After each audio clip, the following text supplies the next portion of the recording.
All right, thanks. Thanks for having me. My name's Tony,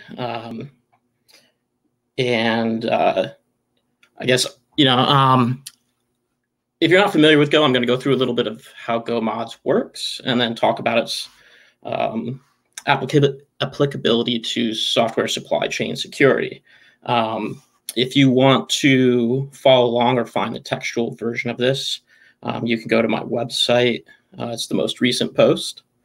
And sort of the way I came to learn about Go mods and these features is through working with Golang, which is a really cool, interesting new configuration language, and building a generic dependency management system based on Go's for Q as a sort of prototype for our work over there on creating a dependency management system, which is currently lacking for Q. But today will be about Go.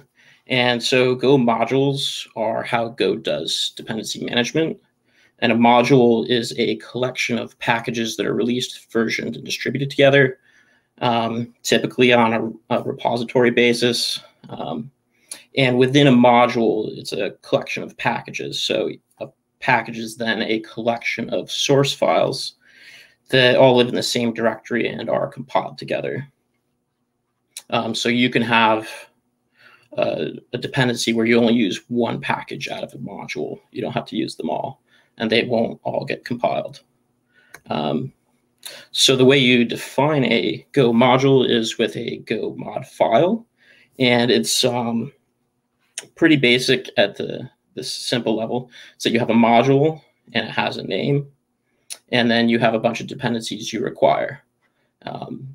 They look like this, and you'll notice that they have a very specific version. In Go, there are no ranges or constraint type dependency declarations. They all have to be Semver 2.0 based versions.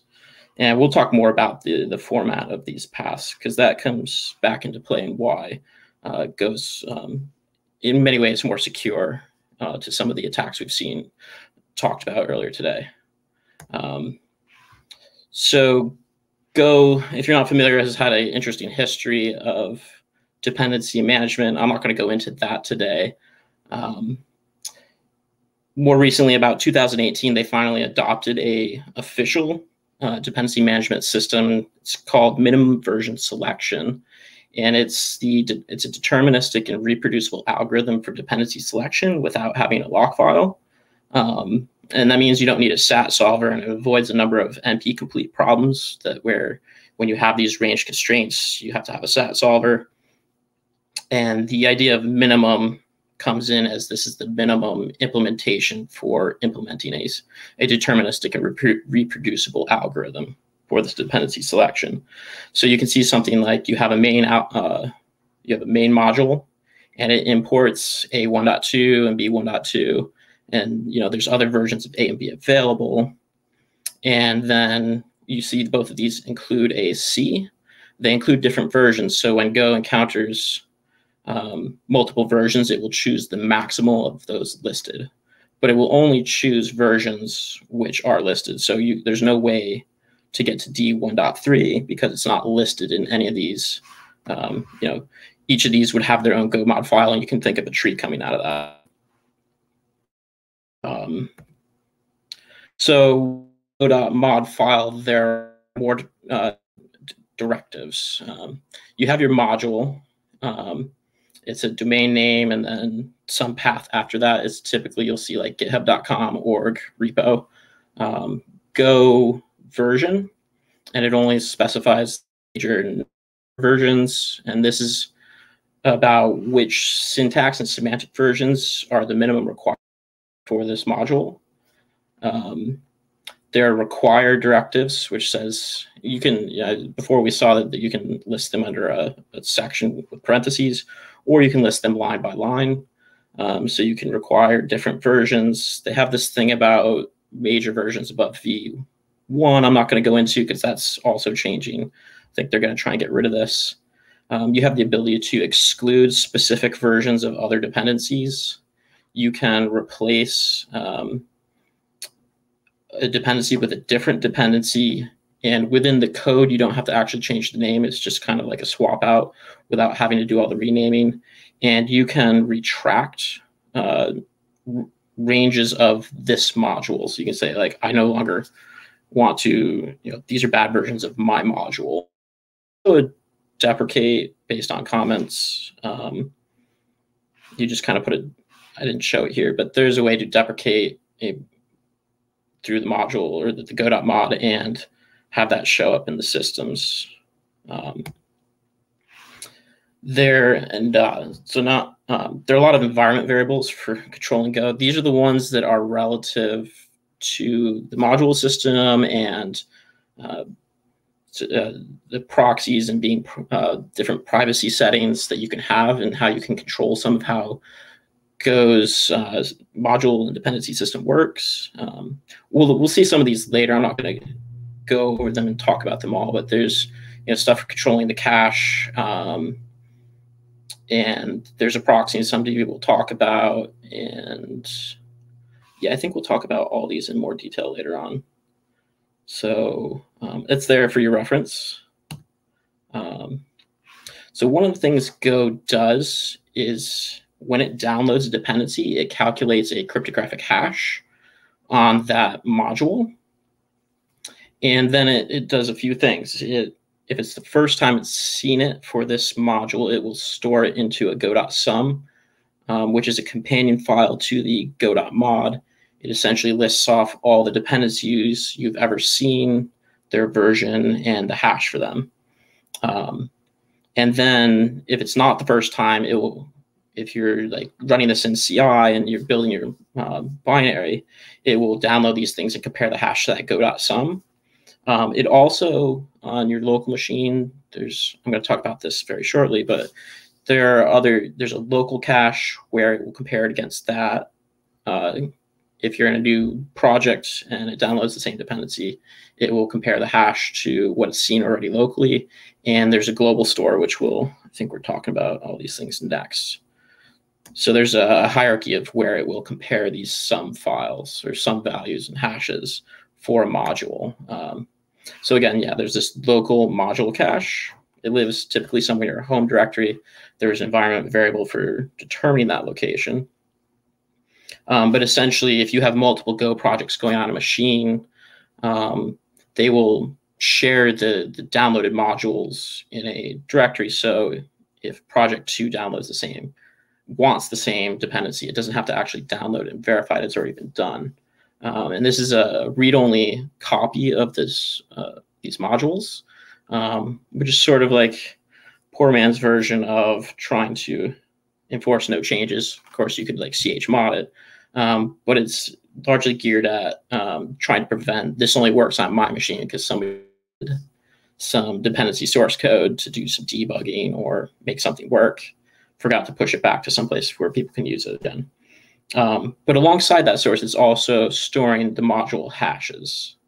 As a side note, they also have, there should be a P here, but they have previously built artifacts.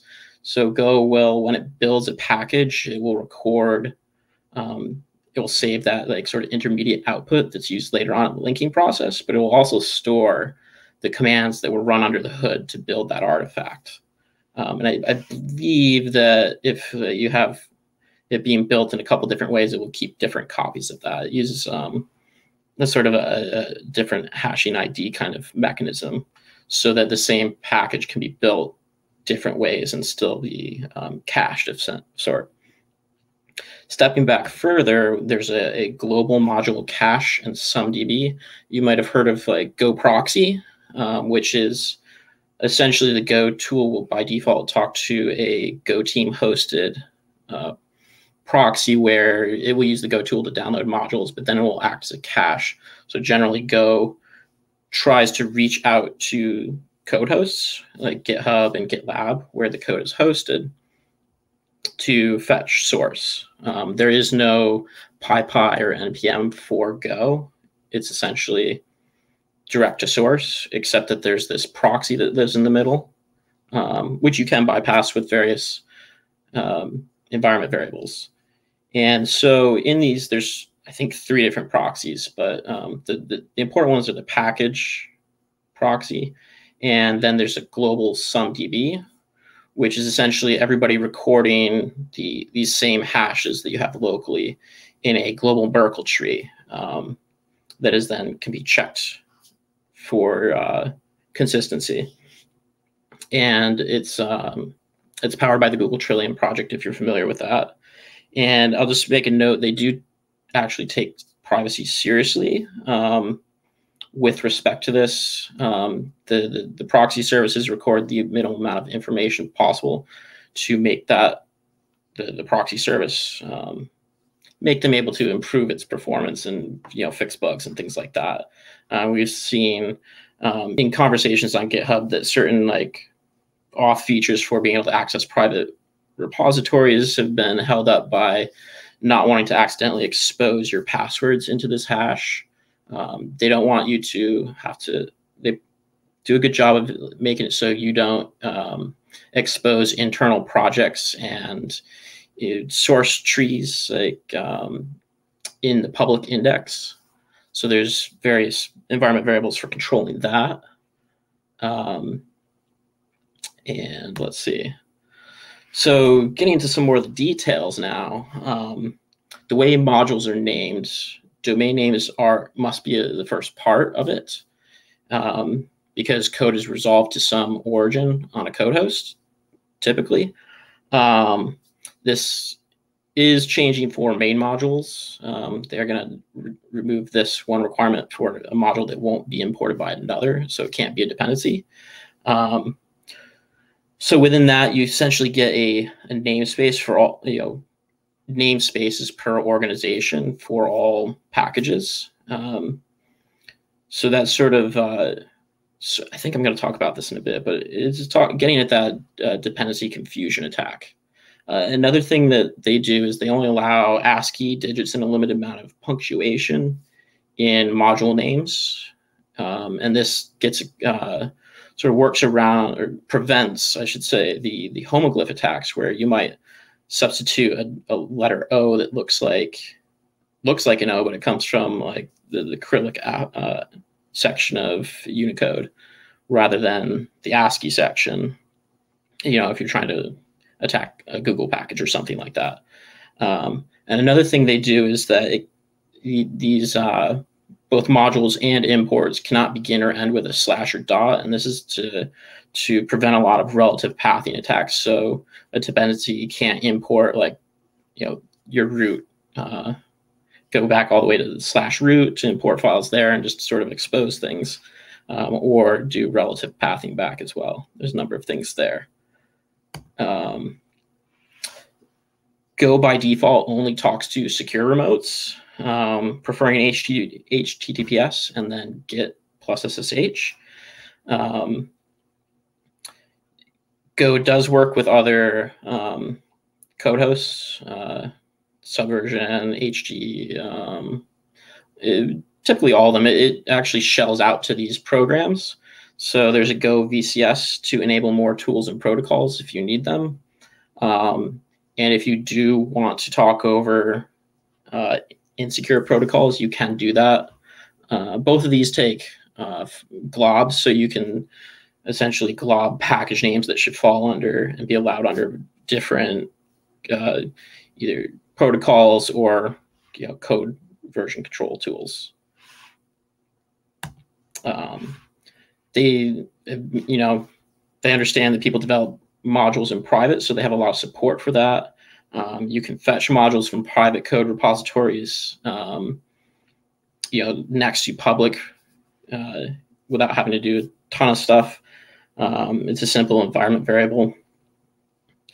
You can, they have these variables, as I mentioned, to prevent private modules from being publicly indexed. If you say a module is private, it's pretty much going to do that anyway. They sort of have a way the variables cascade. Your top level variable will be the default for more specific proxy and sumdb variables, or no sumdb. They also allow you to run private proxies in sumdb, and you can have this sort of walkback effect. So if it's not found there, it will go to the public. So there's an amount of prioritization there. And authentication for these various systems is typically done through the VCS tool and its configuration. Or if you're going over HTTPS, Go respects the .netrc file. So on preventing dependency confusion, I think we've probably already seen the same link to how Apple and Uber were attacked when a public package was created that had the same name as an internal package in the dependency system, then fetched that public package first. And the way Go prevents this is in two places. One is this idea of requiring domain names to start a module and import paths. So in theory, they would have to compromise your account on your code hosts to be able to substitute a malicious package rather than just producing a package with the same name someplace else.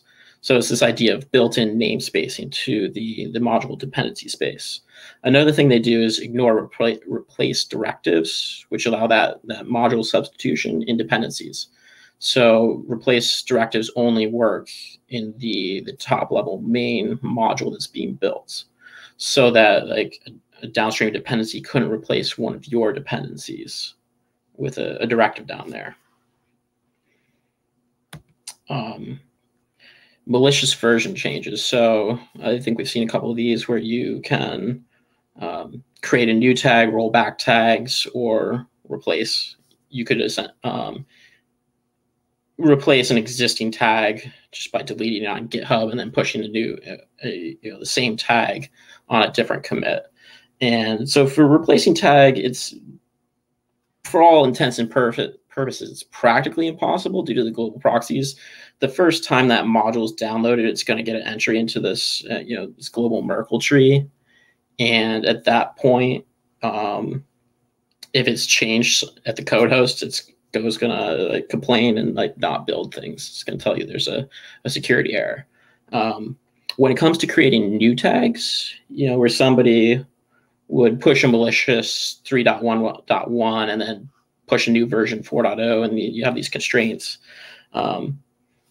Go will not, because Go's MVS algorithm only selects from the listed versions. There's no way to select a newly published version unless somebody in the dependency tree actually goes and selects that version to be included as one of their dependencies. So there's this finite list, and that's one of the ways it prevents these malicious version changes that can cause unintended consequences down the stream when you have these constraint-based version selections. Another thing that Go does not have is pre or post hooks in the build system. That's from fetching dependencies to building or installing anything. It's just something they've not allowed. Even they have a go generate subcommand, and the go build or go mod download will not run any go generate stuff. They specifically want these types of things to be intentional and out of band of building and fetching dependencies. And it rules out a whole class of attacks, such as, those seen with NPM, where you have these post-install scripts that might do something malicious outside of just the code itself in that fetch or build pipeline. Another cool thing that Go does is it embeds the dependency information directly into the binary. And then for any binary you download with Go, you can run go version -m, and it will show you all the modules, their version, and their hash that was used to compile this binary. You can get package level information as well. And with Go 1.18, that's coming out in, I think, February, this will also include the build flags, environment variables, and the version information for the module being compiled. So it will tell you what commit, what tag it's on, if it's dirty, if the underlying version control system is dirty when it was built. There'll be a lot of extra information in there. And this will play into reproducible builds, but Go aims for 100% reproducible builds. And the version selection algorithm, the minimum version selection, and this dependency management is key to this, but it's not like everything that goes into it. Go's system, the way they've developed Go, it's able to cross compile with reproducibility, and it can even work with CGO. There are a number of, it's not like necessarily the easiest thing to do in most cases. You do have to like strip debugging symbols, and you got to make sure you're using the same Go version. And I think there's some work still to do with, certainly I think with Go 118 coming in and having environment variables, that's going to be another complication to this. But in general, you can get 100% reproducible builds out of Go. It's not, I guess it's not terribly difficult, but it does require a little bit of knowledge about how to do that. And if you want to learn more about Go's module system and how a number of these things, there's the module reference, and then there's a great article series called Go and Versioning that was written during the development of Go mods and sort of how they came to this original proposal. There's a ton of great issues and conversation, which is where I learned a lot of this up on GitHub under the module label. And as I said, these slides and a post, a textual version of this, are available on my website. If you want to dig in more, there's a ton of links and references I've embedded into that version. So I think at this point, I will open it up for questions. Okay, thank you. Let me check real quick. I don't see questions in the chat. One thing I'm kind of curious about, similar to my question in the last talk, Go is obviously a cross-platform language. So have you run into any particular challenges of reproducible builds on Windows or Mac OS? I think a lot of us have focused on Linux, but those two other operating systems, I think, are... Yeah, so for the most part, if you turn off CGO, which is like how Go interacts with like C libraries, you can get, like, I can build for Mac and Windows from Linux. You know, Go does support cross compilation, and it is reproducible for the most part, unless you're using some of these CGO kind of things. And, you know, and those things I mentioned about stripping, but generally you should be able to build from any system for any other system reproducible. If I could spit that word out. Rob Pike gave a good talk like 4 or 5 years ago on how how Go generates assembly and how they've made it really easy for people to do that. And I think that plays into it, and that like they're just emitting assembly in the end, and it's all just in these text files. And so they aren't like relying on the current version of a library during compilation. Okay, cool. I think we have time for maybe one more question before the next talk starts, if I see any.